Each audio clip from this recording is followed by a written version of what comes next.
our city in our time of need. We're dealing with a big challenge together, but we are certainly not alone, and there are so many amazing stories, people who want to help and are helping and are giving their all for New York City right now.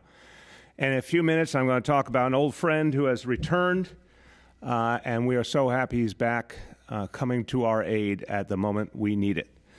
But first, let me talk to you about a conversation I had earlier today with the administrator for FEMA, Pete Gaynor. This is the man who the president has tasked with leading the effort nationally to ensure that the efforts to stop coronavirus are fully resourced in New York and around the country. So he's really leading this extraordinary mobilization all over our nation. And Administrator Gaynor was very, very focused, very concerned about the needs of New York City, very aware of the details of what we're facing. We had a long and detailed conversation. We went item by item related to everything we need here, timelines, specifics about how to get the job done, and also about how important it is to protect New Yorkers in this moment, to stay ahead of this, to recognize the challenges of the next few weeks and get the personnel and the equipment and the supplies in place in time.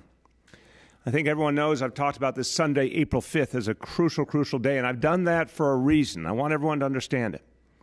It's not to be alarmist. It's to focus the energies of our national government, to focus the attention of everyone who can help us, to help them understand how important it is to maximize support for New York City by this Sunday and then in the days immediately following as we prepare for a real upsurge. But I'm happy to say that Administrator Gaynor, I could not be more pleased with the conversation. The focus he showed on each and every item and the ability we had to determine together how we would proceed to the maximum. I express my thanks to him on behalf of all 8.6 million New Yorkers for everything FEMA has done already, and we are so especially appreciative for the amazing support we've gotten with the ambulances that have arrived and the EMTs and paramedics to help us address the challenges we're having. And I think a lot more help is on the way, so it's a very encouraging conversation. Now, I'm going to talk about our immediate needs, and I'm going to give you some real detail about what we need in the coming days. And then, of course, I'm going to be talking about the important work that Jimmy O'Neill is going to be doing starting immediately. But let me say, as I go into the specific numbers, and you'll hear, I should say also after my report, you'll hear from Dr. Katz, and he's going to go over some very specific updates related to health and hospitals and then how we're going to be building out our hospital capacity in general. And then you'll hear from Jimmy O'Neill after that. But I want to emphasize how much effort has already been expended. It's unbelievable. If you look at what's happened over the last weeks, how many people have gathered together to provide support already. And again, the toughest weeks are ahead. But I want to tell you up front, hundreds and hundreds of people who have worked to ensure that the supplies we need have kept coming in. And I'll talk about them more as I talk about Jimmy's new role. But there are so many people at the Emergency Management Command Center in Brooklyn, folks from City Hall who are there at the command center and working remotely, who have played a crucial role, folks who work at Department of Health and Hospitals, in their warehouse, in their supply operations. So many people every single day are participating in getting the supplies where they're needed. We talked about huge, huge distribution that happened yesterday. This is going to be an ongoing effort, and it's going to be like nothing we've ever seen in the history of the city, and a lot of people are making it happen. I want to thank all of them, and all New Yorkers should have them in their hearts, because this group, they're unsung heroes, but they're doing amazing work to protect all of us. Now, I want to talk about, since I've put Sunday, April 5th as that kind of demarcation line, that D-Day, by which we have to get ready this coming Sunday. Let me tell you where there is good news, and we said this Sunday to prepare for the entire week of April 6th ahead. There are two types of supplies that we're now confident we will have a sufficient amount of for the week of April 6th for all hospitals in New York City, for all first responders. And I want that standard to be really clear. We are all working together. Federal government, state government, city government, nonprofit organizations, charities, everyone's working together. When we think about our hospitals, we are thinking about all hospitals together. Public, voluntary, independent, we're thinking of all of them. Everyone is wearing the same uniform. We're also thinking about our first responders, who obviously need to get the protective gear, the PPEs when they need them. We have to make sure that supply is strong.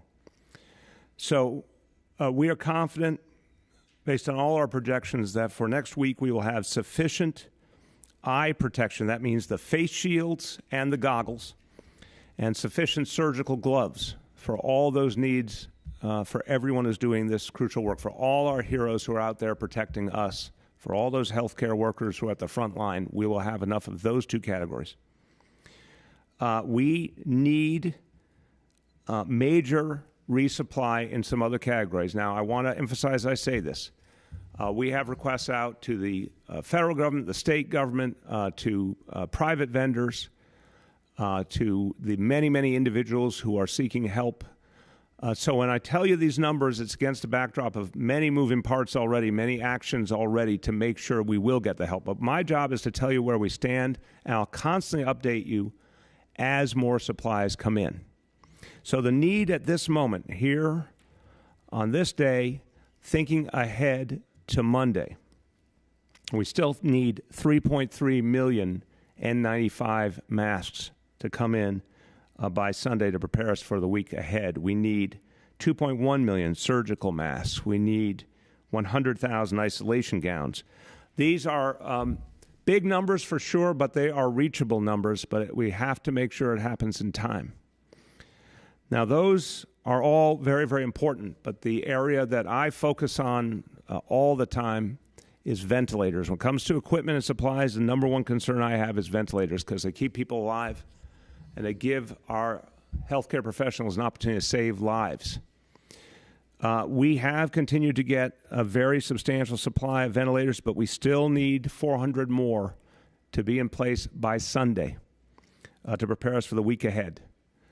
So we have many, many requests out, many efforts that are underway to get those 400 in place in time. That's to be ready for Monday. In the course of next week, and again, we have requests out to the federal government, state government, many sources. In the course of next week, we will need a minimum of 2,500 to 3,000 more ventilators. Now, extraordinary efforts are underway to tap into the supply all over the country and to work to see what we can produce here in this city. But that is the number we're working with at this moment for next week. There's also an ongoing effort to get personnel. This is a growing concern as we go forward, but again, one where we see a tremendous response. So many New Yorkers have volunteered, folks with medical training of all kinds.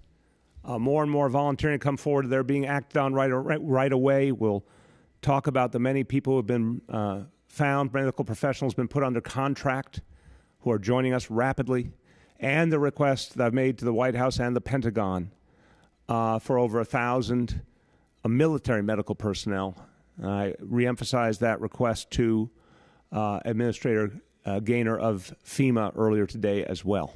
I'll keep you updated on that. So many personnel needs, but also a lot of personnel coming our way quickly. But we have to always remember to keep building out that ICU capacity we need, to keep using those ventilators we need. We need the personnel to go with it. We also have to constantly think about giving some relief to the heroic folks at the front line right now in our hospitals. They need to see reinforcements come. They need a chance to get some downtime so they can finally recover from everything they've been doing, and then they can get back into this battle. So we'll keep an eye constantly on that personnel situation and update you regularly. So the bottom line, supplies continue to come in at a very rapid rate, and they go out right away to hospitals all over the city and to first responders. The speed has become remarkable. The turnaround time, very, very quick. To, again, all the hundreds of people, especially to that team at emergency management, all the folks from emergency management, from the agencies, from City Hall, my extraordinary colleagues who came together to create this rapid deployment plan of bringing in supplies and getting them out. I want to give you, again, profound thanks for what you've achieved. And we're going to need you even more in the weeks ahead. Now, I decided as we built out this apparatus that we wanted to bring in additional leadership, and some of the best leadership anywhere in this country, and we know him well. He led with great distinction our police department. I was so proud the day I named him police commissioner. He did an outstanding job in those years serving us, leading an organization of over 50,000 extraordinary people and keeping this city safe. I'm going to talk about the role that Jimmy O'Neill will play, and it's going to connect exactly into what I've just told you already about everything we're doing to keep our hospitals strong. But I want to take a moment to express my gratitude because Jimmy's coming to aid us because of the willingness of his company, Visa, and particularly its CEO, Al Kelly, who's someone I've known for quite a while, who's someone who really loves New York City and cares about this place. I want to thank Al. I want to thank Visa for freeing up so much of Jimmy's time so he can do this crucial work. It's going to be truly life-saving. So a profound thanks to you. Now, that team, as I mentioned, the hundreds and hundreds of people who are moving the shipments constantly, that's been an area where we've seen tremendous strength and consistency. What I want to see now is absolute seamlessness in terms of how supplies, equipment go into our hospitals, immediately get distributed where they're needed in the hospital to the frontline workers, that we constantly are able to say exactly which hospital needs what at any given hour. I'm not talking about week. I'm not talking about day. I'm talking about any given hour, knowing exactly what each hospital needs so we can make those rapid moves, those rapid shipments, and ensure that within each hospital the distribution is strong and smart. And of course, we are being honest. We've always been honest. I know Dr. Katz will make this point as well, that as we get in supplies, we have to shepherd them. We have to make sure they're being used properly, support our healthcare workers with everything we've got, but also be smart about rationing what we have to make it last in this tough situation. I thought about all of those pieces, and I thought about the many different kinds of hospitals. And I think we've got some of the greatest hospitals in the world. Everyone knows that in this city. We've got our public health system, which has really distinguished itself in this crisis, and Dr. Katz's leadership and his team has been amazing. We've got independent hospitals. They're smaller, community-based hospitals, and they play a crucial role in our city. But a lot of them have gone through, for years, financial hardships. They often deal with folks with tremendous medical needs, but many times people who don't have insurance. So those independent hospitals are absolutely crucial in our ability to fight this battle. And a lot of them have struggled lately, no fault of their own. They've always been there for people in greatest need, but they need special help now. So I've asked Jimmy O'Neill to develop a system for ensuring that we'll have personnel in every hospital where they're needed to help make sure that this supply chain is seamless and constant and focused, that the supply usage is just the way it should be. And any hospital that needs additional help will be able to get it to them quickly. Jimmy will assemble a team with folks from City Hall and other agencies so we can have that presence in the hospitals. And it will allow us to have a much faster, more precise communication and get people what they need when they need it. So I'm very, very appreciative. You'll hear from Jimmy in a few minutes. And now I want to talk to you about looking ahead this whole month of April. I've told you what we're trying to get done by Sunday. I've told you how we see next week. Next week's going to be a very difficult, intense week, and yet the preparations are very, very strong for next week as well. We'll keep updating you on that. But here's the overall situation. We've alluded to it many a time, but I want to just remind all New Yorkers about this. We're always going to need more of that supplies, that supply chain I talked about. We're going to need the masks and the N95s and the gloves, the gowns, all that. Every single week we're going to need more of that. We're going to need the ventilators especially, and that number that I've said from the very beginning, 15,000 for New York City, that number is a very specific number based on the projections we've had. That number continues to be the right number. I've told the President of the United States and everyone else I've spoken to in the federal government, that is the true number. And the second we don't need all those ventilators, we will happily share them with the rest of the country immediately. When it comes to hospital beds, again, the goal is to take the 20,000 or so. We started with the month of March with the normal complement of hospital beds in this city that were staffed with professionals all over our hospital system. Those 20,000 are increasingly going to become all ICU beds over the month of April. That's what our hospitals will be for more and more, taking on the toughest COVID cases at the front line. We need to build out during the month of April an amazing number of additional hotel beds, hospital beds, I should say. My apology, hospital beds. And hotels will be one of the ways that we achieve that. But hospital beds, we need to build out an additional number of 65,000 hospital beds in the city of New York by the end of April. We already have a tremendous start. The 20,000 beds, as I say, they were already there. Hospitals are now adding up to 50% more capacity, just drawing on all the space they have. And Dr. Katz talked about this from the beginning, the ability of hospitals to quickly build out more beds, more space, more ICUs. That number will add an additional almost 10,000 beds right there. Javits Center we've talked about, and Dr. Katz will go over this, thousands of beds there, and then all the hotels will bring online increasingly. So this is going to be an epic process through the month of April to build out that capacity. But this goal is within reach. It's going to take Herculean effort, but I'm confident it can be reached.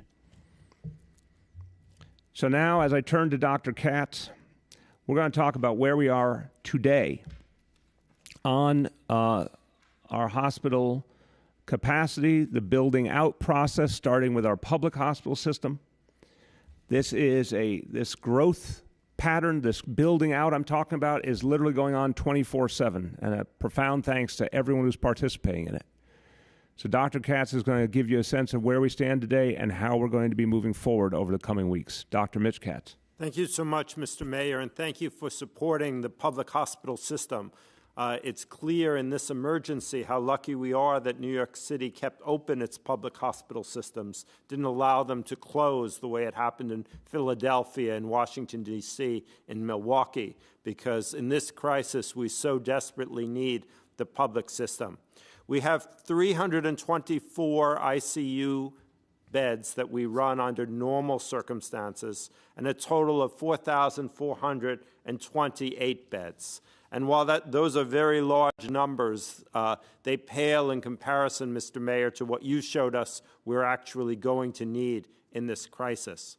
But we are prepared to meet the crisis. In our immediate surge to handle it, Elmhurst Hospital, which is on the forefront of handling COVID patients. It's in an area of central Queens where a large number of districts depend on this hospital because there is no other hospital near it.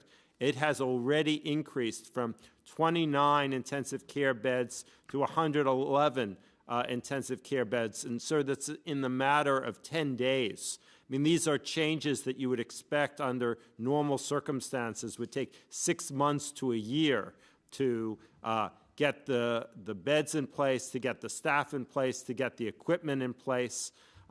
Every single one of these beds represents a courageous nurse taking care of the patients, courageous physicians, and all of the support. Intensive care patients need a great deal of support from pharmacy, from transport, from radiology. It's a tremendous effort to take care of each intensive care unit patients, and yet Elmhurst has magically gone from 29 to 111 beds. At Lincoln Hospital, they've grown their ICU from 34 beds to 114 beds, with 30 more coming there. And Bellevue Hospital has grown from 66 to 127, with 52 more coming. And this is really just the beginning of what we need in order to handle this emergency. We have, in order to deal with the fact that COVID-19 patients have not appeared evenly across our system as the epidemic hits different parts of our city at different moments. Also, we recognize that some areas of our city, like Queens, have markedly fewer hospitals. So it's not just Elmhurst Hospital, but Queens Hospital that has also been hit extremely hard by patients and very sick patients. So in order to be able to do this, we have transferred 193 non-ICU patients and 43 ICU patients from the hospitals that have been most affected and moving them to hospitals where we've had greater capacity in the last few weeks. So we've been moving patients to Coney Island Hospital, to Jacoby, to Harlem, to Metropolitan, and the North Central Bronx have all taken patients in order to make sure that we are able to provide care for every patient who needs it. Every hospital, and I speak to them every night, knows exactly what space they're next going to open during the night. We've seen a large number of patients needing intubation come in the evening hours. So we open the units often in the middle of the night in order to accommodate them. But in every case, we know what those surge wards will be. It fits with the very plans that we started working on in January and February when we first saw the data coming from China. We recognize, Mr. Mayor, that while these are huge efforts, they won't meet the needs as you've outlined them to New Yorkers. So in the short term, we're going to bring on an additional 762 intensive care beds for a total additional beds of 2,466. And again, while these numbers are astronomical, they don't add up to the numbers that you showed New Yorkers of what's going to be needed. We intend to convert all of the hospitals into intensive care units because an intensive care patient relies tremendously on the ability of the laboratory, on the pharmacy, on equipment, radiology. You cannot create an intensive care unit, a bed, in a hotel. But what we can do is turn our facilities into large intensive care units and then use the hotels and the other alternative facilities for medicine patients who do need support but don't need the same level with ICU need. This is going to require huge influx of equipment and even more importantly of staffing. The issue is not one of spacing, and we've said this right from the beginning. There are many places in New York City that would be available to create additional space.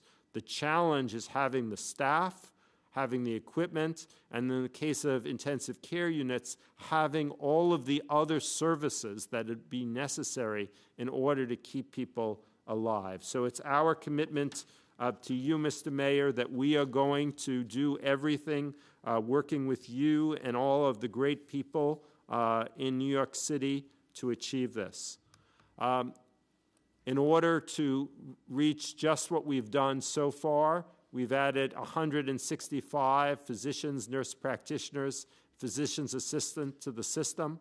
We deployed 1,000 registered nurses.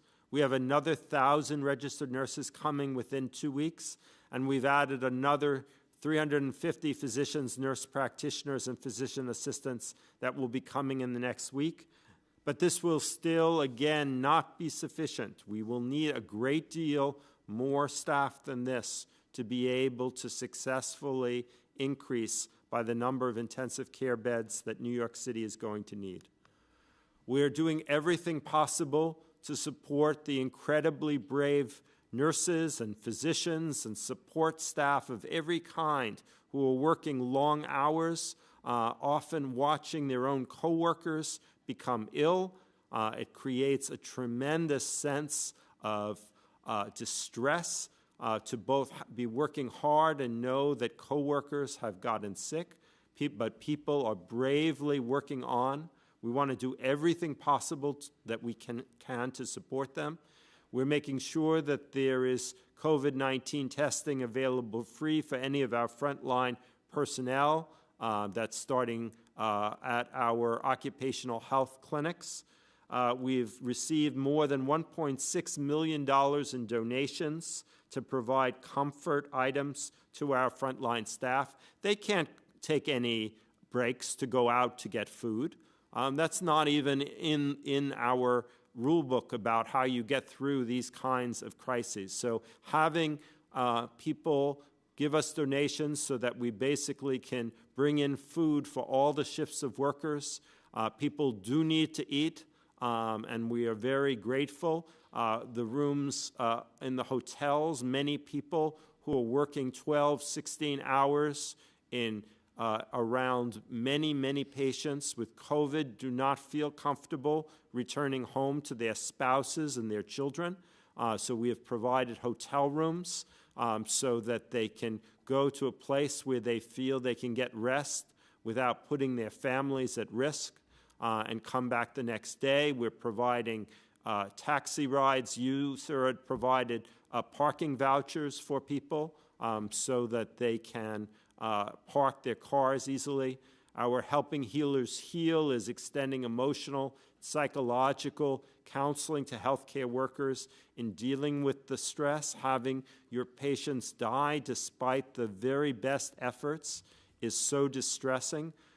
This is a very fierce disease for a very small number of people. We've put up for people who wish to donate to support your healthcare workers at nychhc.networkforgood.com. And we so much appreciate the support of all of the first responders, fire, EMS, the police, the people at the Office of Emergency Management who have been getting us supplies and keeping us going. In terms of additional surge, Mr. Mayor, would you like to speak about these facilities? Would you like me to speak about them? I'll just say broadly, and Mitch, you can talk about some of the specifics, but broadly, when you look at this list, remember, everyone, this is a series of facilities that just days ago were not outfitted to provide health care. So if you go through the list, and Mitch will talk about it, but every single one of them is either a place that was doing something totally different or is something brand new in this city. Obviously, the most powerful example, the most compelling example, which we all are feeling, is the presence of the USNS Comfort. So Mitch will talk to you about the specifics that we have already moving, and then I'm going to talk about how we're going to turn more and more hotels into hospitals. So you start, Mitch.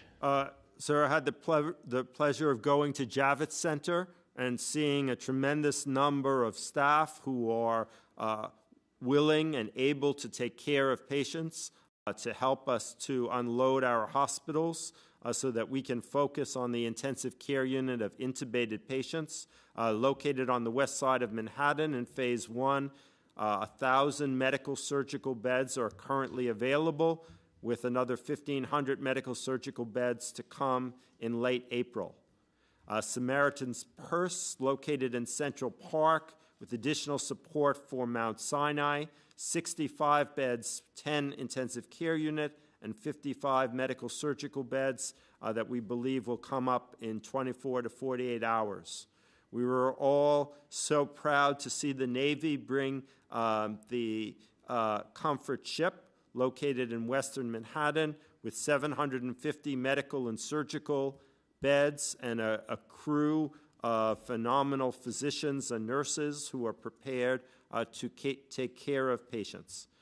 At one of our own facilities on Roosevelt Island, we were able to open up 240 medical surgical beds. We already have more than 25 patients who are being taken care of in that facility, and during this week, we will fill it up. We have, I know you were yesterday at the National Tennis Center located in Corona, Queens, showing New Yorkers that you've prepared a facility that can take care of up to 350 medical and surgical beds. At Brooklyn Cruise Terminal in Red Hook, we believe it will be possible to create up to 750 medical and surgical beds that will go up in mid-April. And then finally, we know that the hotel industry is capable of providing us with a large number of rooms. We so far have secured 10,000 beds in 20 hotels, and we believe that the capacity is there. Again, staffing will be one of the things we will most work with you, Mr. Mayor, to be sure that the people in all these facilities are fully cared for. Thank you very, very much, Mitch. And get ready. I'm going to come back to you on the way people can donate to your frontline healthcare workers, so get that website ready again. But let me first say, so think about the amazing, fast, intense, passionate effort that's being made here to expand our hospital capacity in record time. Nothing like this has ever happened, literally, in the history of New York City. Let's go back to that previous slide. I want to work off of that. Again, think of where we started. We started the month of March, 20,000 staffed hospital beds in what everyone would say is, that we're the finest hospitals in the United States of America. Take all the hospitals in New York City, take all the professionals, all the amazing talent. This is where so many of the doctors of tomorrow train for the whole nation. That was an amazing place to start. No one could have imagined a world in which we'd have to build out so much so quickly. But now, when you think about the fact that those hospitals, that with their 20,000 beds, are basically adding 10,000 more within those hospitals. You look at what Mitch has reviewed on this slide before us, the thousands of beds at Javits, the USNS Comfort, like adding right there in that ship, like adding another major hospital to New York City. All these different pieces are starting to add up, and then we go to the hotels. So the fact that right now, with the hotels we've already identified and contracted with, and I want to thank everyone in the hotel industry, by the way. I want to thank the owners of the hotels, the managers of the hotels, the people who work in the hotels, the unions who represent the people in the hotels. Everyone has been working shoulder to shoulder to speed this effort because it has to happen in record time. So right now, we already have accounted for 10,000 additional beds. You take the 20,000 we started with, the 10,000 more we're adding in the hospitals themselves. Look at 10,000 more already from the hotels. They'll be coming online soon. That's 40,000. The thousands more you see on this slide in specific locations. And we're going to keep building and building. The key going forward is going to be more hotels and more big spaces. We've got, obviously, in the case of the Javits Center, in the case of the Billie Jean King National Tennis Center, in the case of the Brooklyn Cruise Terminal, these are large spaces where you can do hundreds of beds at a time, or in the case of Javits, thousands. We're going to be looking for more and more spaces like that. I know the state of New York is also doing the same, and we're all coordinated. We're dividing labor. They've got major spaces that they'll be working on. The city will be adding our own. We've been getting tremendous cooperation from the private sector. Again, I'll tell you the day we ask someone to help fight the coronavirus and they say no, but I have not had that day yet. So in terms of finding the additional beds we need, we believe there is enough major venues, bigger spaces in New York City that we can retrofit. And we can do that quickly. And we're working with folks in the construction trades, contractors, folks in real estate. They're all saying yes. They're all quickly helping us get this work done. And then those hotels. And I'm very, very sorry for what the hotel industry has been through in this crisis. A lot of people have been put in a tough situation to work in our hotels. They're obviously struggling. But what it has meant at the same time is a huge number of hotels have become available to the city of New York. And literally, we can go in and lease an entire hotel building, and we can do that dozens and dozens and dozens of times until we get to the point that we have all the beds we need. So that is the game plan. It's going to be furious and intense, but we're going to get it done. And I'm so grateful that everyone's a part of it. As I say a few more words, and then we'll turn to Jimmy, I want to remind people, again, if you're able to help our frontline hospital workers, these heroes have been doing so much, and Mitch's folks in the public hospitals have borne the brunt, and they've done amazing work. Mitch, one more time, what's the website people can go to if they just want to give those direct donations, the food and the other things that'll help your heroic workers get through the day? What's that website again? Thank you, Mr. Mayor. It's nychhc.networkforgood, all one word, .com. Say it one more time. nychhc.networkforgood.com. All right. And then to all New Yorkers and anyone in the country who wants to help New York City with equipment, with supplies, who wants to volunteer their time, reminding you, anyone can call 833-NYC-0040. 833-NYC-0040. And we are so thankful for the help. So let me pull this all together. I think we've known for a long time that New Yorkers are the strongest, the toughest, the most resilient, and in a crisis, we show what we're made of, and it's happening again in an amazing way. I don't have to say again what our doctors and nurses and healthcare workers are doing, our first responders. They've been exemplary. Our companies, the private sector has stepped up in a huge, huge way, donating so much to help our frontline heroes. What's happening now at the Brooklyn Navy Yard is an example. It keeps coming back to me, really touches my heart. And please go see the video that we've had on my Twitter feed on this at NYC Mayor. It's unbelievable to see a wartime factory in the Brooklyn Navy Yard making those face shields to protect our healthcare workers and our first responders. And there's more going on in the Brooklyn Navy Yard we'll be talking about in the coming days. But the fact that PPEs are being built right here in New York City by hand, each piece built by hand, labor of love to help their fellow New Yorkers is so moving, so extraordinary. Everyday people who are donating food to Mitch's colleagues who are purchasing and donating masks, gloves, you name it. It's been nonstop.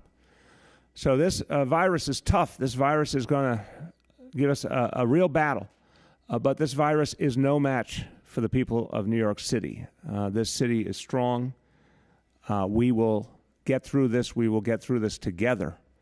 We will come out the other side an even stronger city. And I mentioned that we are blessed to have help always.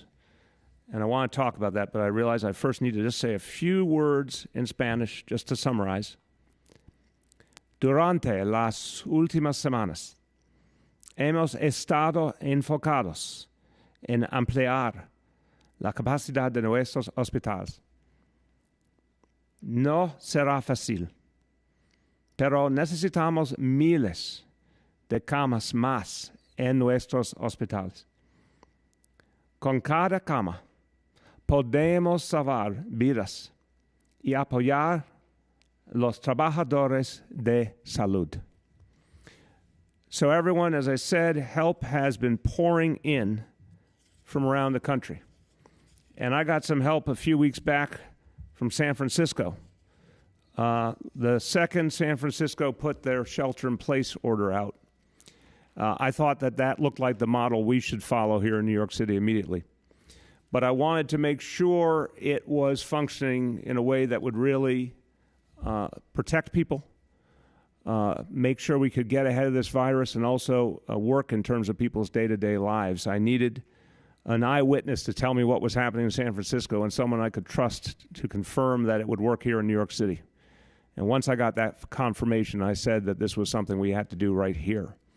Well, that eyewitness happened to be none other than our former police commissioner, Jimmy O'Neill, who has been based in recent months in San Francisco working for Visa. And not just every day, but it seemed like every hour, Jimmy was sending me reports, updating me, telling me what he saw, telling me what he thought would work. And then a few days ago, he reached out to me and he said that he would be coming back to New York.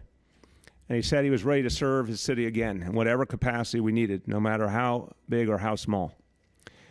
And I said to Jimmy that knowing the amazing ability he brings, we need him to take on a major, major role. And we talked about all the ways he knows this city, and he knows this city so well from his 35-plus years on our police force. He's been in every hospital. He's been in every neighborhood. He knows the people of this city so deeply, cares so deeply for this city. And so I talked to him about this vision of ensuring that not only did supplies get to the hospital, but that we could really make sure everything was being used ideally and that we could resupply instantly whenever hospitals needed it, needing a leader of that effort to create that network of professionals that we could work with to really make that precise and hone that.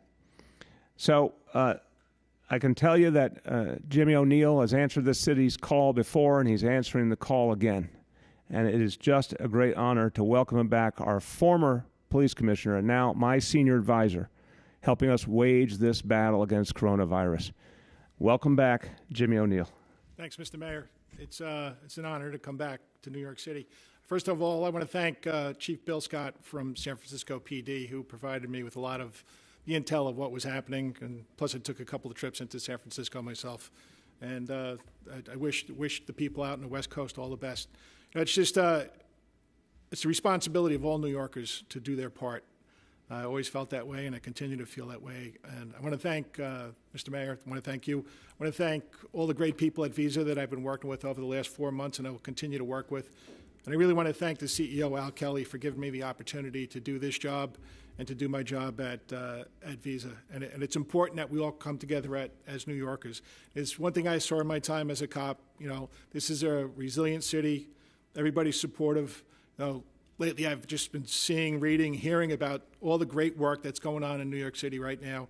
And I just felt compelled to come back and offer to help and do whatever I could. And basically what I'm going to be doing is I'm going to be helping to managing the supply chain, making sure that this is inspection regime, make sure that we're sourcing, delivering, distributing, and tracking to make sure that we do our best, continue to do our best for the healthcare workers that are out there right now, this very minute, doing their best to save lives. It's a system of accountability, and we have to make sure that it's operating efficiently. Just before I wrap it up, you know, some of that equipment is N95 masks, surgical mask, isolation gowns, face shield, goggles, all the equipment that our healthcare workers need. Just really, I'm truly inspired by what I've seen over the last 2 months. The doctors, physicians' assistants, nurse practitioners, nurses, all the other workers in the hospital.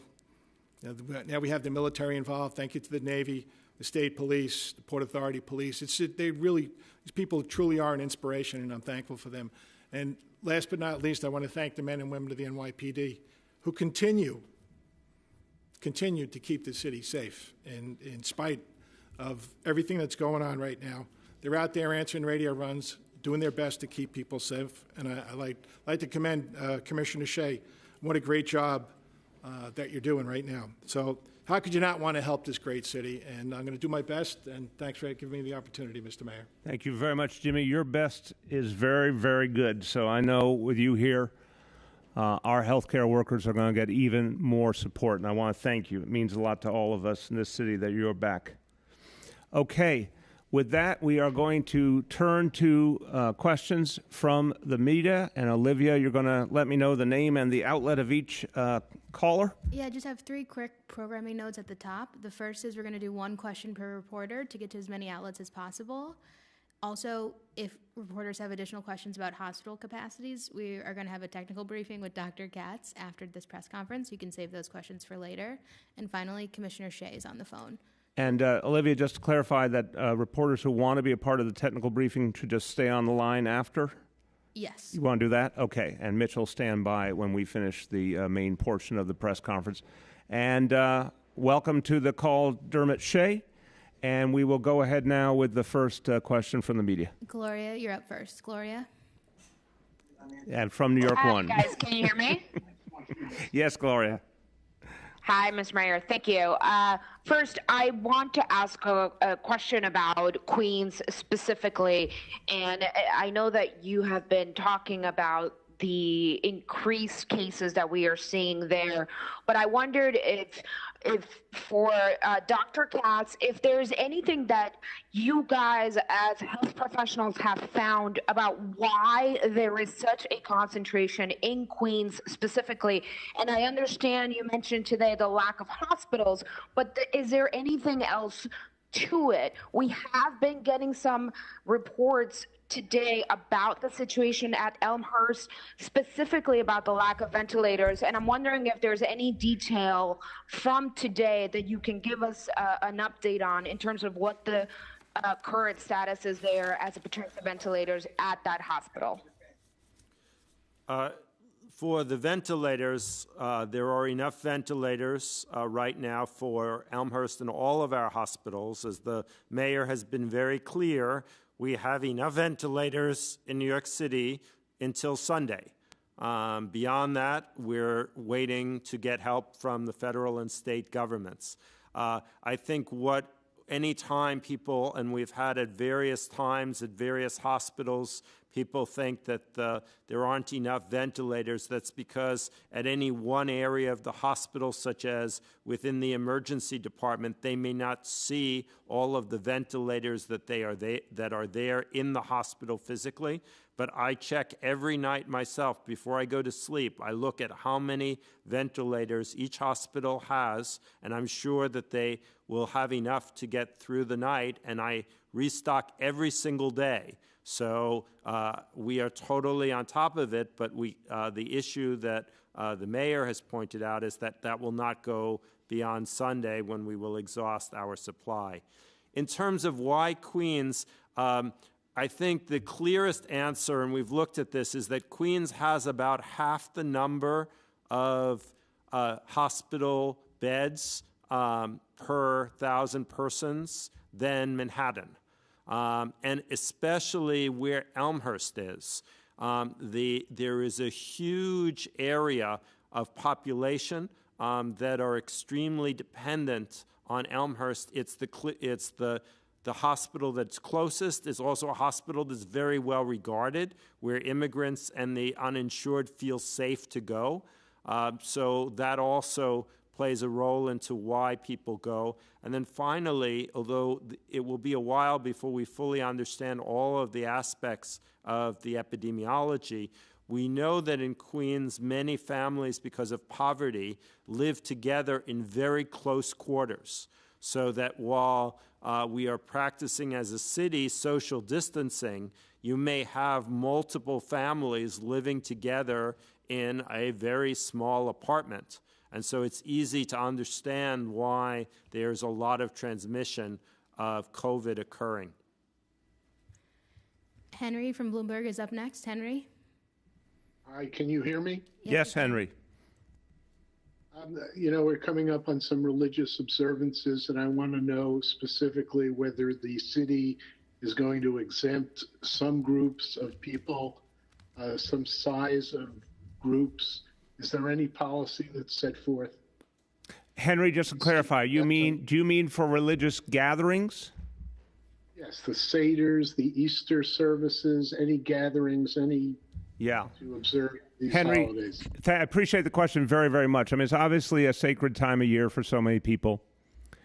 And I've had this conversation in general, not about the specific holidays, but the broader issue of what's the morally right thing to do, what's the right thing to do from the perspective of faith, with some of the great faith leaders of this city, starting with Cardinal Dolan, who I have consulted with so many times over the years, but also leaders of so many other denominations and faiths. We have a very consistent process of consulting with them on many matters through the organization Choral and through our Clergy Advisory Board. Henry, I have rarely heard more unity and consensus in New York City than I have on this topic. That this is a time in our history where we have to protect the lives of all New Yorkers, and that means there cannot be religious gatherings. And I know that is particularly painful at this time of year for folks who cherish their faith and look forward to these holidays and their moments of deep, deep devotion.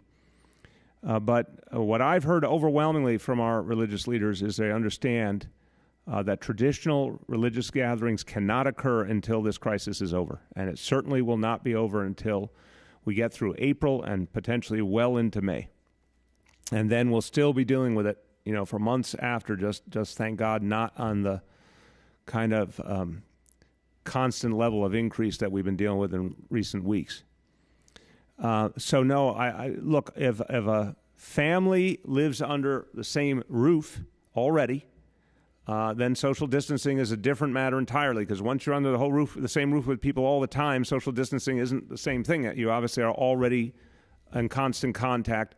A family having a Seder, a family worshiping around Easter is one thing. But we are practicing strict social distancing. And I would just be very, very careful about doing anything outside a family unit. I don't think we want to see any kind of gathering. The idea is that at this point in our lives, we're just staying very tight with our own families, and that is the safe way to observe faith, and that's the safe way to go about life. So that's the guidance we're giving. Julia from the Post is up next. Julia? Can you hear me, Mr. Mayor? Yes, Julia. Hi. So on playgrounds, 24 hours ago, a little over 24 hours ago, you said that there was largely compliance in terms of social distancing on playgrounds, and your goal was to try to preserve as many as possible if people follow the rules. So what changed to lead you to agree with the governor's decision to shut them down? And what would you say to critics who claim playgrounds are the latest example of you delaying tough decisions and leaving them up to the governor? Well, Julia, look, first of all, we're all working together. The governor and I have agreed overwhelmingly throughout this crisis. The strategic direction is something we have constantly consulted on. Our teams talk about all the time, and we've just agreed almost without exception on the major things we've had to do. There were definitely moments where there were slight differences. I mean, obviously, I wanted to see shelter in place. The governor and I talked about that. We talked about closing schools. We're always trying to make sense of the different things we were seeing. We've talked about the parks issue. But in every case, it was collegial, Julia, that comparing notes, our teams comparing notes, no one takes lightly these decisions. None of them are easy. None of them are anything you wish on people. But there's been a real agreement that we're going to work together. And we talked several times last week about the playgrounds and agreed that we would, try and give it a few more days. We got to Saturday. We still wanted to give it a few more days to see. But in the last 24 hours, as you know, I decided it was time to implement fines over the weekend. We've been stepping up enforcement. Yesterday we announced there were particular playgrounds that needed to be closed. Previously, we had started to take down basketball rims. But, the governor got to a point where he really thought it was an abundance of caution issue that go ahead and move across the board in terms of the playgrounds. And I respect that, and I'm going to work with him. The truth that I said is true. We did not see a lot of noncompliance. Commissioner Shea and I talked about it not only daily, multiple times a day. We didn't see a lot of noncompliance. But I do appreciate that the governor at this point thought, this is a good one to take an abundance of caution. And I respect that. And we're always going to seek that consensus. I hope when this crisis starts to abate that one of the very first things we can reopen is playgrounds. But that's obviously a ways in the future. Rima from Chalkbeat is up next. Rima. Hi, Mr. Mayor. Can you hear me? Yes, Rima.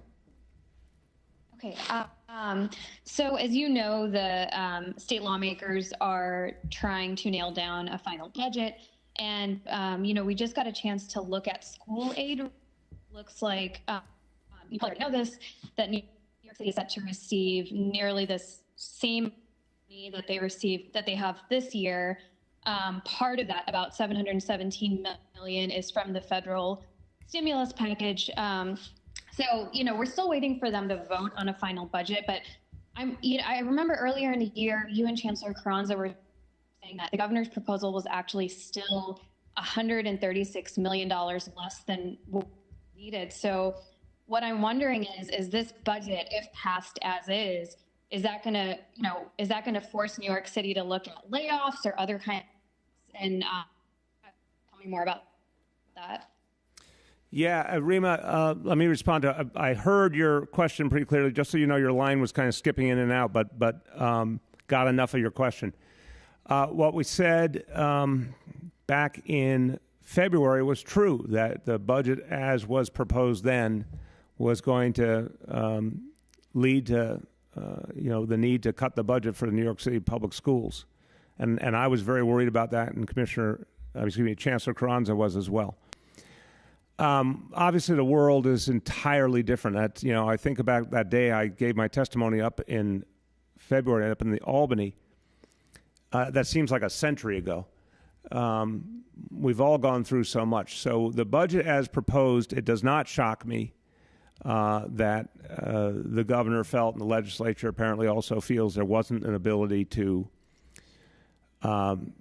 even keep the schools the way they were, practically speaking, that we're going to take another hit here. How can anyone feel good about that? But we don't have a choice at this point. It's just the reality we're dealing with. We are going to have to make tough budget decisions going forward.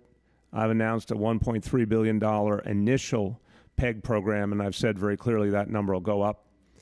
But, Rima, there is something very, very important that could happen in the coming weeks, well before we adopt our budget in June, and that is the fourth stimulus, which, again, I spoke to Speaker Pelosi, to the Democratic leader of the Senate, who is also our Senator Schumer.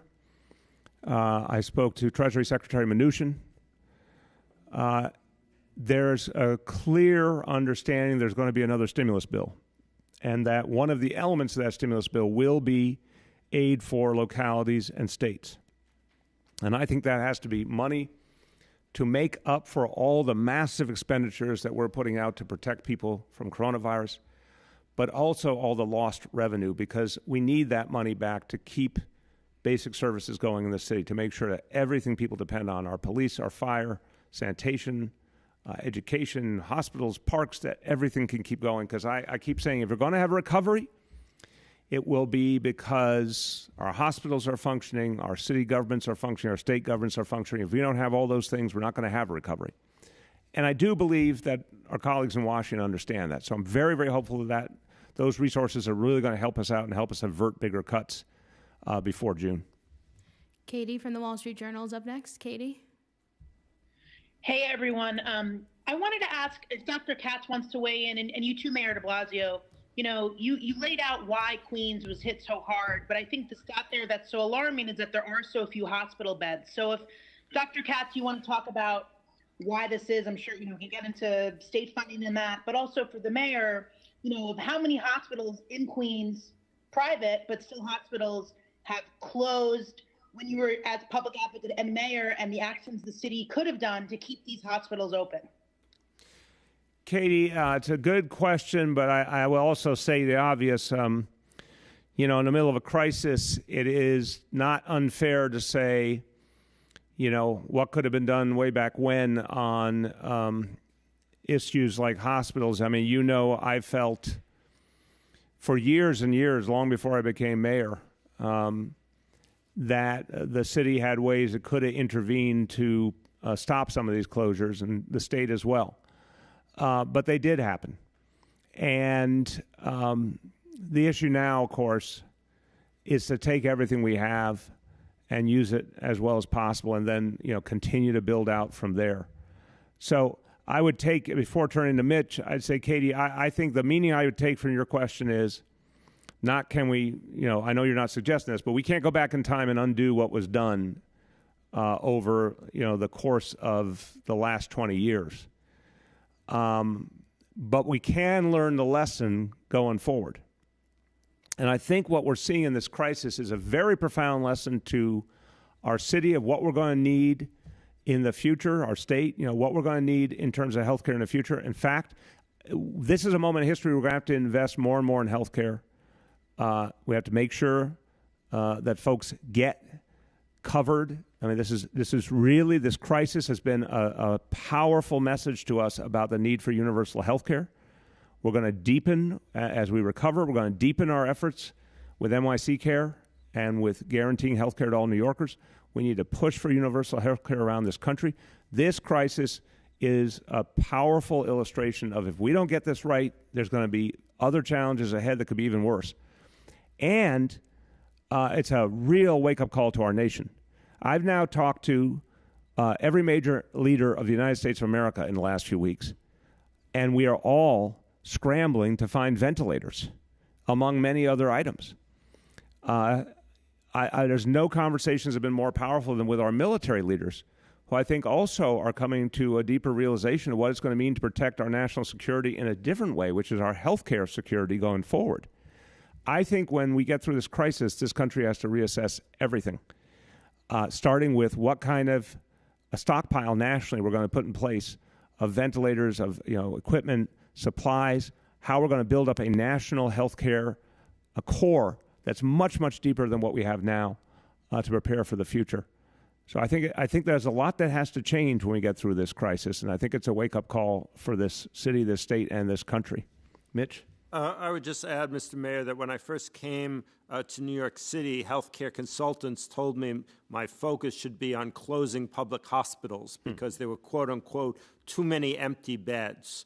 And I so appreciated that that was not your perspective at all, and your direction to me was to make the public system work. And that's been our focus. And I can't imagine what I would be doing right now if we had closed public hospitals. Amen. That is one of the things that's saving us, is that I'm able to expand to areas because I did have empty wards. I would also say that in order to help Queens, our first steps were, okay, if the patients are at Elmhurst because there aren't other hospitals in that area, then I need to send the staff to Elmhurst to take care of those patients. And whenever Elmhurst or Queens has gotten overwhelmed, we have transferred patients out, and that's where the 193 non-ICU transfers and 43 ICU transfers comes from. And again, that's part of, along with checking the ventilators, every night before I go to bed, I look at who is most hard hit, and we determine how to level the patients across our system. Yeah, and I just want to add one more thing, and real thanks to Mitch over the last few years. Mitch Katz took Health and Hospitals, which was struggling financially for years, and put it on a very strong footing financially, managerially. When I came into office, that conversation about the need to potentially close hospitals was very, very active. And I remember in budget meetings, people would say, we have to think about that possibility of maybe we have to close some public hospitals or lay off frontline healthcare workers. And I'm proud to say that my administration and I said from day one, we're not going to do that. So we kept every public hospital open. We employed all the healthcare workers we needed. We had no idea there would ever be a COVID-19 crisis. But thank God all of those people, those buildings, everything was in place and ready. And I also have to tell people that for years, unfortunately, Health and Hospitals Corporation needed massive infusions of support from the city government through the city budget just to keep afloat. While it was being modernized and while it was being improved to be able to deal with the future. And we made that investment. Again, we had no idea what was coming up ahead, but we made that investment because it was the right thing to do. And then Mitch has put this amazing organization on a much stronger footing for the future. So, long answer, Katie, but you raised a very important point. I wish over the last 20 years there have been moments where there was more foresight about protecting hospitals that we've now lost. But I can at least say from the perspective of the city of New York, in the last 6 years, we made a priority of protecting every single one of our public hospitals. Every single one of our public hospitals has stayed strong, and now we need them more than ever. Shant from the Daily News is up next. Shant. Yeah, thank you, Mayor. I understand the sticking point on the budget in Albany has been making it quote unquote adjustable and giving the governor power to make cuts as he sees fit throughout the year. I just wanted to get your take on the idea of an adjustable budget and if you're concerned that would give the governor too much power. Sean, I would just say this. We all understand it's a crisis, but it's also a democracy and you know, the power of America, the power of New York is no matter what's thrown at us, we stay by our values, we stay by our laws. And so clearly, even in a crisis, there has to be checks and balances. And it's crucial that the legislature have the kind of oversight it traditionally has, and has the ability to ensure that it agrees with what the governor is doing. So I understand and I respect that the governor is going to have to make a lot of tough choices in the middle of crisis, just like I'm going to have to. So I want him to have the freedom to make tough choices, but I also believe in those checks and balances, as I always have. And we can do both at once. I don't think there's a contradiction. That balance can be struck. I think the important thing to remember is that, thank God, the previous stimulus bill, the second stimulus bill, provided a lot of support, particularly in terms of Medicaid. Thank God the third stimulus bill provided so much support to everyday New Yorkers directly into their lives, into their wallets, and real support that's going to help the state government in particular. And I am convinced there will be a fourth stimulus.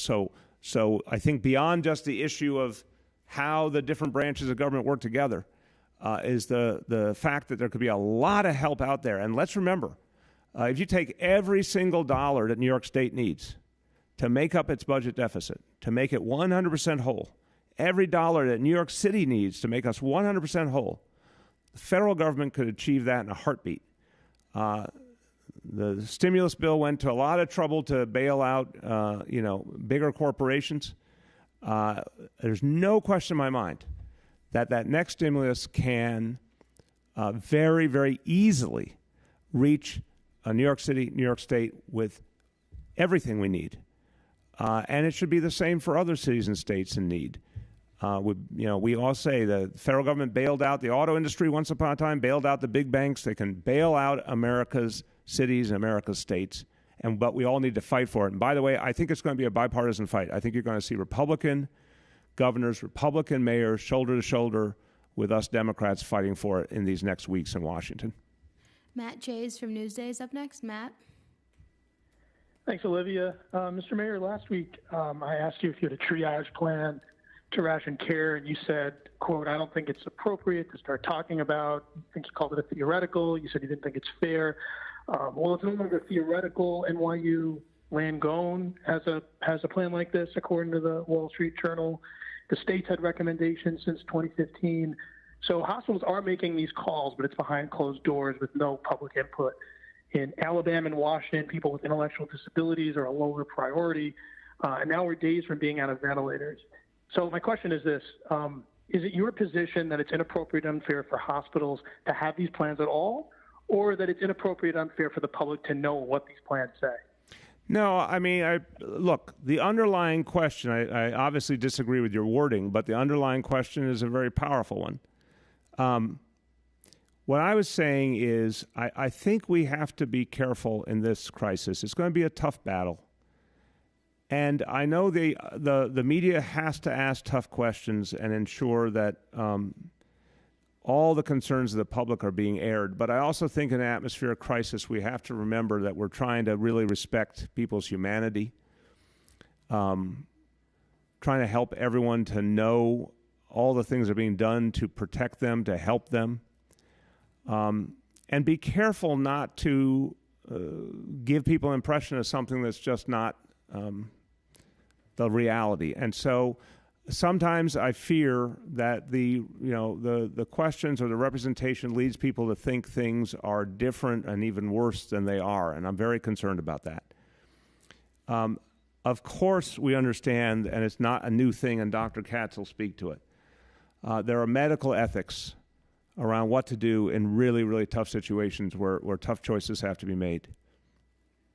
And I respect the profession to work that through.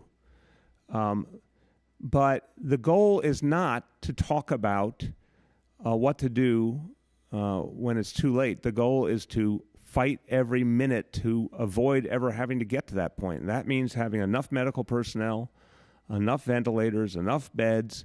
That's what we're focused on. And honestly, I think talking about these horrible choices and contingencies just distracts from the mission, which is to protect every life and save every life we can. If you say it in terms of, I don't know what's happening in Alabama or anyplace else, but if you say, is government making a decision that would separate different people the way you're suggesting? No, of course not. And I don't know what some of the private hospitals are doing about their ethical choices, but I respect that they're very professional organizations. In terms of our public hospitals, in terms of what we are doing as the City of New York, our goal is to save every patient that can be saved, and that's the basis of this fight. You want to add? I would fully agree with that, that at this moment we can be saying as a city that we have enough ventilators till Sunday, and we need for ventilators to be released from the federal and state caches to keep people alive. Or we could be saying, let's focus on allocation decisions. I think it's much better to focus on getting enough ventilators so that we don't have to make an allocation decision. The state guidelines that you refer, which are thoughtful, have never been promulgated into law. So as of now, they stand as some very thoughtful guidance by a very learned group of people, but they're not applicable as law. They cannot be, you cannot make decisions based on those guidelines and say, well, this is how we are governed. Go ahead. Sydney from the Advance is up next. Sydney? Hey there, Mr. Mayor. So you and Dr. Katz outline your surge plan for all of the public hospitals in the 4 boroughs, but you didn't mention any plan for Staten Island. As we know, it's the only borough without a public hospital. And from the numbers we know today for Staten Island's 2 private hospitals, it looks like they're operating at more than 50% of their combined capacity. Today, there were 458 coronavirus patients alone being treated at the 2 hospitals. And from what we know about the 2 hospitals' capacity, surge capacity, they can expand to a total of 829 beds. The state, Congressman Max Rose, federal government won't give us any information on when the new field hospitals are going to be opening on Staten Island, and it looks like, the private hospitals will need some relief soon. Does the city have a plan in the interim to relieve Staten Island's private hospitals before the field hospitals open, in the event they reach capacity before they open? And who's in charge of, putting together that plan? So far, no one's been able to articulate it. Is it the city? Is it the state? Is it the job of the private hospitals? Okay. I appreciate the question very much. And I think we have articulated how this entire endeavor is proceeding. The federal government, through FEMA, is constantly providing us with support. The state government and the city government are coordinating constantly to make sure each hospital gets what they need. A massive amount of supplies is being distributed all the time to all the hospitals. I want to emphasize that again. Public, voluntary, independent, does not matter. All the hospitals. What we are going to do in terms of Staten Island, of course, keep constantly supplying the 2 hospitals. And I've mentioned to you there's a conversation I've had with Borough President Otto pretty much every day over the last week, constantly monitoring what's happening. Working with the state on building out capacity on Staten Island. The state's got some pieces they're working on. We're going to work on other pieces. Again, one of our focal points will be hotels. And it's just going to be a constant effort to keep building more and more capacity to protect Staten Islanders. Commissioner O'Neill, in terms of using Rumsey as one example of a hospital that serves a lot of Staten Islanders, a lot of people in need. We're going to make sure they have what they need. This is the kind of thing where the team that Jimmy puts together will be present in hospitals on a regular basis to make sure that flow of supplies is exactly what they need. make sure they're being rationed out the right way to get the maximum support for the healthcare workers and make sure there's always what they need for the next day. This is going to be a very dynamic process. But that's the process that our team at Emergency Management and Health and H&H are working on every single day. That's why you've seen millions and millions of items already flowing out to the hospitals. And the exact pattern we talked to you about was not at all just about H&H. When I talked about all those hotels we're expanding, that's every single borough and public spaces. As I mentioned, large public spaces. We're going to constantly find more and bring them online. And Sydney, the amazing thing is how quickly they can be brought online. Yesterday I was at the Billie Jean King Center, the tennis center in Queens. That's going to be open for patients as early as Tuesday. So we're going to move rapidly, and Staten Island is absolutely going to be a part of this plan. Aaron Durkin from Politico is up next. Aaron. Hi there. I was just wondering, you mentioned briefly in Health and Hospitals announced earlier in the day that they're going to be offering all staff testing. I know previously the health department was saying this wasn't necessary for people without symptoms. Just can you explain why the change in policy and why it wasn't done sooner? Yeah, I'll start, and then Dr. Katz will add. One, we're starting to get more testing capacity. And Aaron, boy, if you look back, my first press conference on coronavirus was January 24th, and I called for more federal testing and the ability of the city to do its own testing. And I wish to hell the federal government had listened to us back then. But finally, we're actually starting to get a lot more testing capacity. And so we have the capacity we can use in a different strategic way. The other thing that's true is our healthcare workers who are just fighting so hard and going through so much. For a number of them, they are requesting testing as something that will give them a greater sense of confidence as they do this extraordinary work. We want to accommodate them. And since we have the capacity now, Mitch thought this was a smart time to make it available for those who want it. It's not obligatory, but for those who want it. Let me have Mitch tell you. I agree with all of those, but I would add another major reason that we are not encouraging the general public to go for testing if they're asymptomatic is that we want everybody to shelter in place. So we recognize that if people are seeking a test, then they're going to be leaving their home, they're going to be going out, they're going to go to another healthcare facility, there's going to be a need to use protective equipment on the person who's doing the test. In the case of our healthcare workers, they are already at the hospital, which is where the tests are being done. So it in no way results in more people being out and communicating in ways that could cause transmission of the virus. Yoav from the city is up next. Yoav.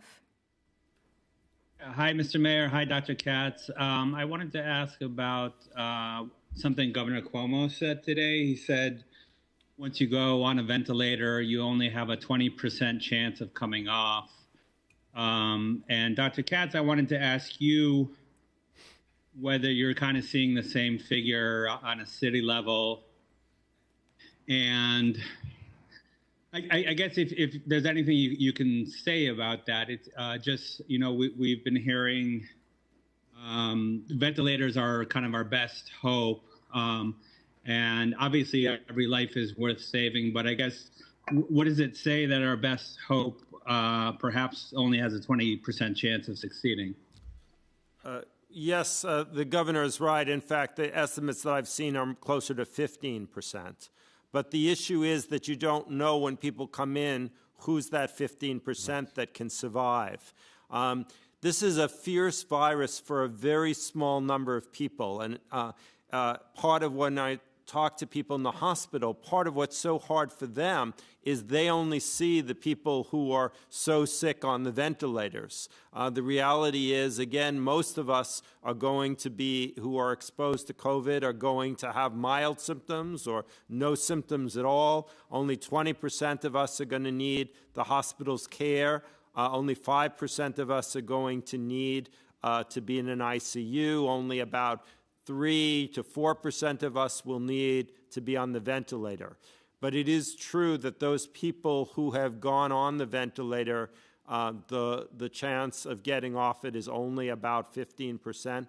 we have seen successes. And we celebrate. We have at Health and Hospitals had people come off the ventilator, and that is so rewarding for the physicians and nurses. Yeah, and Yoav, our goal is to, I just want to be really clear because it's really important, sort of the mission statement. Our goal is to save every life. And any life that can be saved, we will save. Mitch just made it real plain. When someone comes into that hospital, they don't have an ID badge on saying, what's going to happen to them in a week or 2 weeks. Our healthcare workers fight for every single human being, doesn't matter who they are or where they come from. So that's how we're going to go about this. And look, a ventilator is just, we know it. We know it can be the difference between life and death. We know there are other people who are not going to need a ventilator, but they're still going to need health care. We don't take an attitude of, any way devaluing each life. We value each life tremendously. And we're New Yorkers, so we value everyone equally. And that's where we're going to fight to get every ventilator, to get all the staffing we need, and to save every single life. And I want to never have a day where I say, the help we asked for wasn't there, and someone died who didn't need to die. That's the standard to me. Did everyone get saved who could be saved, or did anyone die who didn't need to die because the ventilator wasn't there? That's why it's so sacred to get every single one we need in time. Last two with the mayor, Jeff Mays from the New York Times. Jeff Mays. Hey, Mr. Mayor, quick question on the playground issue. Does that mean that the rest of the parks remain open? And do you plan to open up any more spaces such as streets to allow people to have more space? And finally, are you at all concerned that not making this decision shows that you are slow to make certain critical decisions during this crisis? No, Jeff, just look at the facts, please, respectfully. January 24th, I started fighting to get us the testing we needed and kept fighting throughout February for it. The day that I came to the decision it was time to close the schools, as painful as that decision was, that same night I also made the decision to close bars and restaurants, make them go to only takeout and delivery. Those decisions, closing schools, closing bars and restaurants, obviously way ahead of so much of the country. It was then shortly thereafter, and again, I give special thanks to Jimmy O'Neill, who helped me think through the shelter-in-place issue because of what was happening in San Francisco. I called for shelter-in-place ahead of the vast majority of public chief executives in this nation. So, no, I can make decisions all day long, but there's sometimes, Jeff, where the data tells me that we have an opportunity to try and strike some balance. And again, I have tremendous faith in the NYPD and tremendous faith in Commissioner Shea. And we looked at the compliance levels in the playgrounds, and we did not see a particular challenge. But again, I understand why the state wanted to go to an abundance of caution stance, and I accept it and want to work with the state and always be united. So very, very comfortable that once I think something needs to be done, I will. I remind you this last weekend, saying that any houses of worship still having services, we would shut down and disperse, announcing the fines for folks who are violating social distancing. Not a problem in the world when I think something is justified and we've thought about the consequences, intended and unintended. I will pull the trigger every time when it's time to take the next step. Last call with the mayor, Jennifer from the AP. Jennifer. Hi, thanks for taking this. I know that detailed questions about the H&H surge plan are a technical briefing, and I appreciate that. But I just wanted to ask you, as the mayor, how confident do you feel about getting there? How confident what? Do you feel about getting a number of beds that are needed? On the beds, so, Jennifer, it's a great question because it also points up the larger dynamic around the beds, which is everything that goes with the beds. So I'll start, and Mitch can elaborate, and then again, Jimmy and I will leave, and Mitch can stay on for any other technical briefing matters that journalists want to go into. But, Jennifer, the education a lot of us have received during this crisis is that all the pieces have to fit if you're going to save every life. So the beds are one thing, the equipment's another thing, the supplies are another thing, and most importantly, the people, the healthcare professionals, are the crucial piece of the equation. The great, powerful truth is you can't achieve the goal without all the pieces coming together. So the beds, in some ways, are the easiest part of the equation. They're not hard to do in the sense of, for example, you take a hotel, well, you've got, a building full of beds. You got to make some modifications. You got to build a nursing station on every floor and things like that. But it's not ridiculously complex. It takes a lot of work quickly, but it can be done. We know how to do it. And when you're talking about a lot of supplies, they're out there. It's just getting them here in time. When you talk about ventilators, a much tougher equation because we all know there's just not enough in the country. But we obviously have the greatest need. We should get the most and then pass them on later. You talk about personnel, endless need for personnel, with a lot of people, unfortunately, out for a period of time because of the virus, with folks who need time off because they've been working so hard. That's where I've been clear that we must have an infusion of personnel, not only from the private sector in the New York area, but also from the national level. I've had this conversation with the president, with the defense secretary, with the chairman of the Joint Chiefs of Staff, with the FEMA administrator, and I could go on and mention others as well. And I've said we must have a national mobilization of our doctors, our nurses all over the country like we've never seen before. Something much closer to a wartime dynamic, and if not a draft per se, something close to a draft in which every available doctor, nurse, healthcare worker who is needed at the front is moved there by the military to serve for the time they're needed and then moved on to the next location, and the recipient city will send a lot of our healthcare professionals to the next place that needs them. That's how serious it is. That's how unprecedented it is. I have asked the president and all the other leaders I've mentioned to get us, starting on Sunday, 1,000 nurses, 150 doctors, 300 respiratory therapists, and that's just the first request. And the president, I talked to him and to the other leaders about calling up the military reserve across the nation. The president did that last Friday. That's the level we're at now. So the point, I'm sorry for the long answer, but it's a very, very crucial topic. The beds we can do, it'll be a race against time. It'll take a lot of hard work, but I am confident we can get there. But the bed is only as good as the supplies, the equipment, and especially the people that go with it. And that's the tougher part of the equation that we need to see a lot more help, particularly from the federal level, to achieve. Mitch, you want to add? You did it. I did? Okay. Mitch has trained me well. Okay, we'll continue with the technical briefing. Thank you to everyone. And thank you again to Jimmy O'Neill. Welcome back. Thank you so much for all you're going to do for us. Thanks, everyone.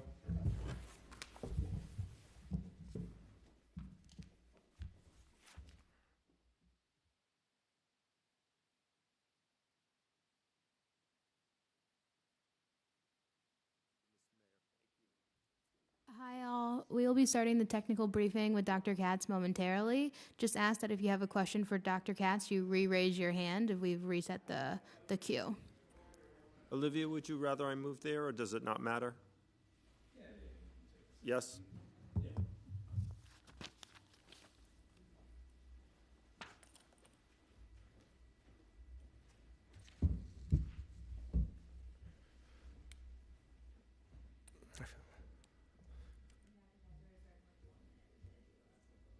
Whenever you're ready.